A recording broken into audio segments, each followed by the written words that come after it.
અમે જેને એકરની ખબર નથી, હેક્ટરની ખબર નથી, બકરીને બે આસળ હોય ત્યારે એ ખબર નથી, એવા પશુપાલન મંત્રી થઈ ગયા ને એવા પશુપાલન અધિકારી થઈ ગયા. આ સાહેબ ને કઈ ખબર નથી, એ નક્કી કરશે તમને વળતર શું મળશે.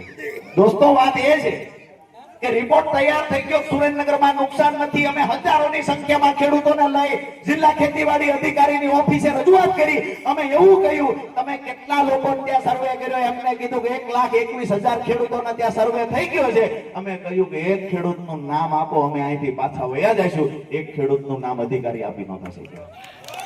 હકીકતે એક પર ખેડૂતને ત્યાં સર્વે નહોતો થયો. દુઃખની વાત એ છે, સુરેન્દ્રનગર જિલ્લામાંથી 5 ધારાસભ્યો ગયા છે, તમામના મોઢામાં મગ ભર્યા છે, તમામ ક્યાંક ને ક્યાંક ટોમી બનીને બેઠા છે. એને કહીએ છીએ અમારો જગતનો બાપ એક થઈ ગયો છે, સંગઠિત થઈ ગયો છે. આવનાર સમયમાં તમારા સામાન પેક કરીને રાખજો, તમને ઘર ભેગા કરવાની તૈયારી કરી રાખી છે.